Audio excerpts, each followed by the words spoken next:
বৃষ্টির দুপুরে নিশ্চয়ই আপনারা ভালো আছেন, আমরাও ভালো আছি। এই বৃষ্টি বৃষ্টি ওয়েদার, এই বৃষ্টির ওয়েদারে খিচুড়ি আলাদাই মজা। এক হলো খিচুড়ি আর আরেক হলো খাসির মাংস আর ভাত। এই দুটো জিনিসই হেভি লাগে বৃষ্টিতে। যাই হোক, আজকে খিচুড়ি হয়েছে। খিচুড়িটা একদম নর্মালভাবে করা।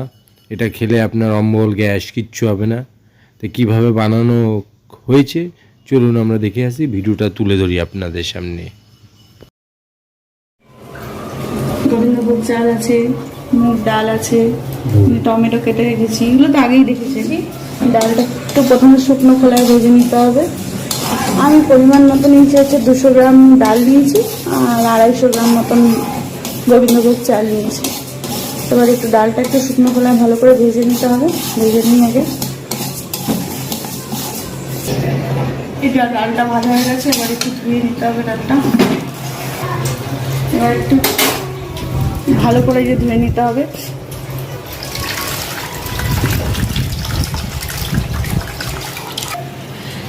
জলটা আগে থেকে একটু গরম বসিয়েছিলাম। এবার ভাজা মুগ ডালটা যেটা ধুয়ে রেখেছিলাম ওটা একটু দিয়ে দিই। তো মুগ ডাল তো একটু সেদ্ধ হতে সময় লাগে, ওই জন্য ডালটাই আমি এই খিচুড়ির জন্য একটু আলু ভাজি। আলুটা ভেজে দিলে খেতে বেশি ভালো লাগে। আলুটা নুন দিয়ে একটু ভালো করে লাল লাল করে ভেজে নেবো। আর এদিকে সেদ্ধ মুগ ডালটা যেটা ভেজে রেখেছিলাম এটা দিয়ে দিয়েছি। এবার গোবিন্দভোগ চালটা দিব। এই যে গোবিন্দভোগ চালটা একটু ধুয়ে নিয়েছি, ধুয়ে এবার এর মধ্যে দিয়েছিলাম। এই গোবিন্দভোগ চালটা আর মুগ ডালটা আবার একটু নাড়িয়ে নিই ভালো করে। আলু ভাজা হয়ে গেছে লাল লাল করে, আলুগুলো তুলে নেওয়া হলো, সিদ্ধ হয়েছে। এবার টমাটমটা দিয়ে দিতে হবে।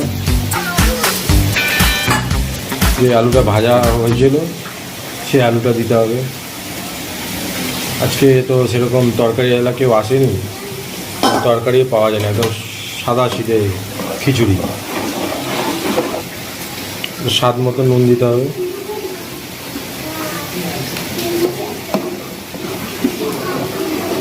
ভালো করে মিলিয়ে দিতে হবে। খিচুড়ি চাল ডাল আলু বেশ ভালো করে সেদ্ধ হয়ে গেছে। এবার এর মধ্যে একটু হলুদ দিয়ে দেবো। এই হলুদটা একটু গরম জলে গুলে দিলে বেশি ভালো হয়। গরম জল এটার মধ্যে একটু গুলে দিয়েছি। এবার এই জলটা এর মধ্যে দিয়ে দেবো। তাহলে গরম জলে এমনি হলুদ দিলে জমাট জমাট বেঁধে যায়, ওর জন্য হালকা উষ্ণ গরমে হলুদটা দিলে হলুদটা বেশ সুন্দর করে গলে। এবার একটু ভালো করে নাড়িয়ে নিই। তেলটা গরম হলো, এটা হলো ফোড়ন দেওয়ার জন্য খিচুড়িতে। এর মধ্যে একটু তেজপাতা, 5 ফোড়ন আর শুকনো লঙ্কা। লঙ্কা আমরা শুকনো লঙ্কা খাই না, কিন্তু এই আইটেমে তো লাগবে, ওই জন্য দিতে হচ্ছে। হালকা করে ভেজে নিতে হবে।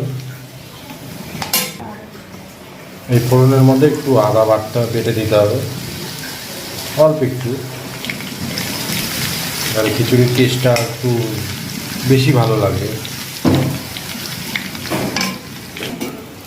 ফোড়ন কমপ্লিট, হালকা হালকা করে ভাজা আছে।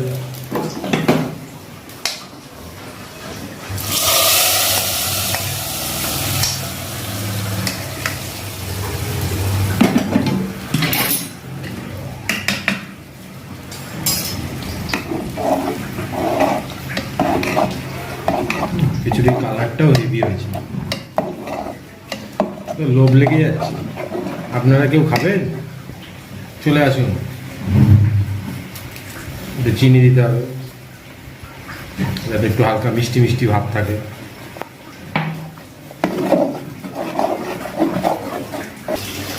খিচুড়ি প্রায় রেডি।